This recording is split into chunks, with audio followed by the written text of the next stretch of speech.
그들의 임무는 아론의 자손을 도와 주님의 성전과 뜰과 방을 보살피고 모든 거룩한 물건을 깨끗이 닦는 일, 곧 하나님의 성전에서 섬기는 일과 또 상 위에 늘 차려놓는 빵과 곡식 제물의 밀가루와 누룩을 넣지 않고 만든 빵을 냄비로 굽는 일과 반죽하는 일과 저울질하는 자로 재는 모든 일을 맡았다. 또 아침 저녁으로 주님께 감사와 찬송을 드리며 안식일과 초하루와 절기에 주님께 번제를 드리되 규례에 따라 정한 수대로 거르지 않고 항상 주님 앞에 드리는 일을 맡았다.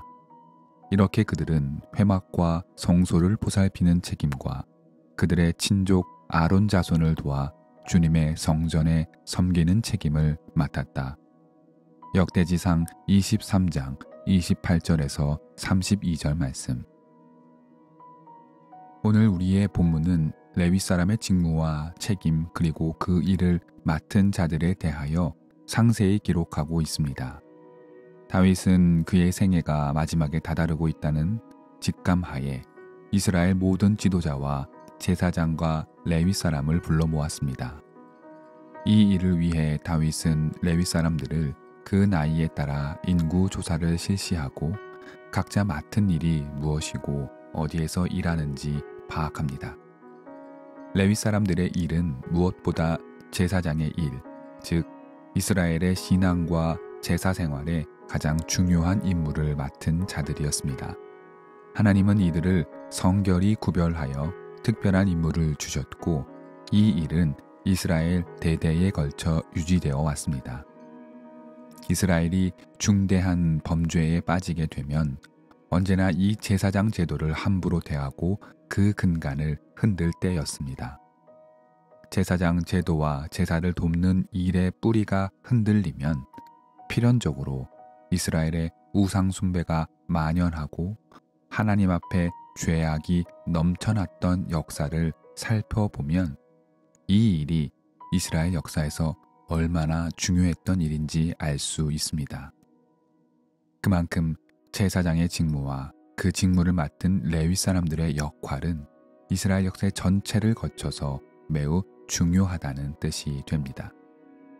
오늘 본문에서 레위 사람들을 지파별로 그리고 직무별로 나누어 그 임무를 다시 세우는 또 하나의 중요한 이유는 이들의 일하는 방식이 바뀌는 전환식이라는 점입니다. 레위 사람들, 특히 레위의 그 자손들과 레위 자손의 각 가문의 후손들은 성막을 관리하고 성막의 각종 기구와 물품에 대한 유지 보수를 담당해 왔습니다. 그러나 이제 다윗의 의지로 시작된 성전의 역사, 물론 성전은 솔로몬 때 완성이 됩니다만 이 성전 시대에 들어서게 되면 성막의 일을 담당한 사람들의 일의 형태가 바뀌게 되는 것입니다. 어쩌면 레위 자손들 입장에서는 엄청난 변화라고 할 수 있습니다. 이 변화가 어떤 이들에게는 기쁨과 희망일 수 있지만 또 어떤 이들에게는 부담과 또 왠지 저항하고 싶은 마음도 일으킬 수 있기 때문입니다. 다윗도 이 변화 과정에서 오는 어려움을 잘 알았던 것 같습니다. 25절과 26절에서 다윗은 레위 자손들에게 다음과 같이 말합니다.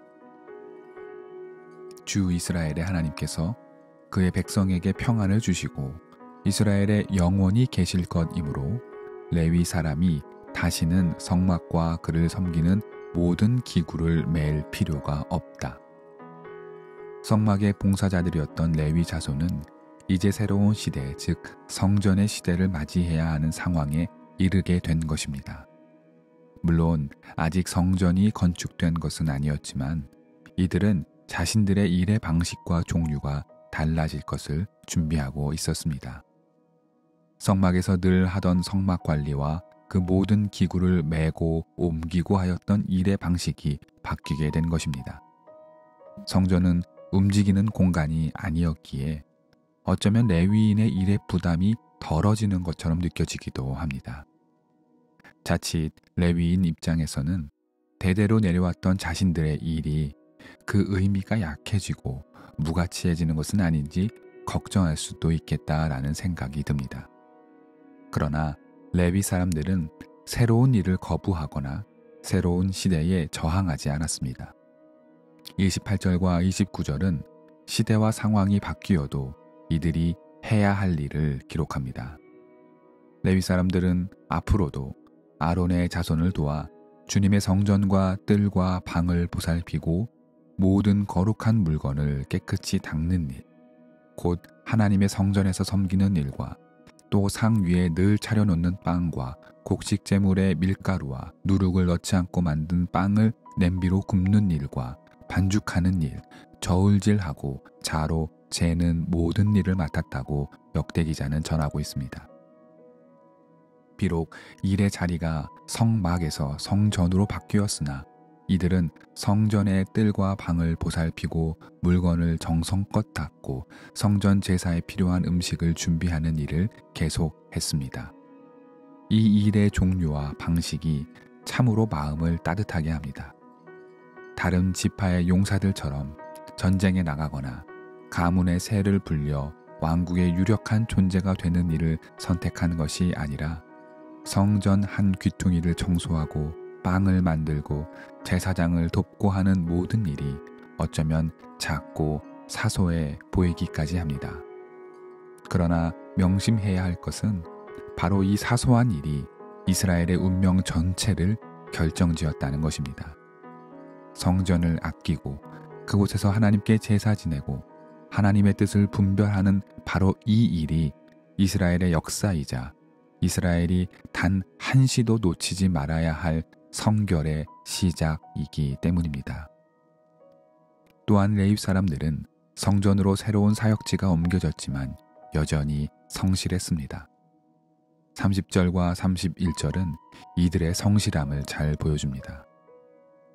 또 아침 저녁으로 주님께 감사와 찬송을 드리며 안식일과 초하루와 절기에 주님께 번제를 드리되 규례에 따라 정한 수대로 거르지 않고 항상 주님 앞에 드리는 일을 맡았다.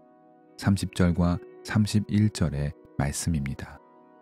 아침 저녁으로 주님께 감사와 찬송을 드렸다는 표현은 레위 자손이 매일같이 성실히 하나님의 일을 감당했음을 보여줍니다. 또한 각종 절기를 단 한 번도 빼먹지 않고 이들은 사역했습니다. 시대가 바뀌어도 성실했던 레위 자손들의 모습이 오늘 우리에게 전해주는 메시지가 작지 않습니다. 성전을 아름답게 지탱했던 레위 사람들의 성실함을 기억하면 좋겠습니다.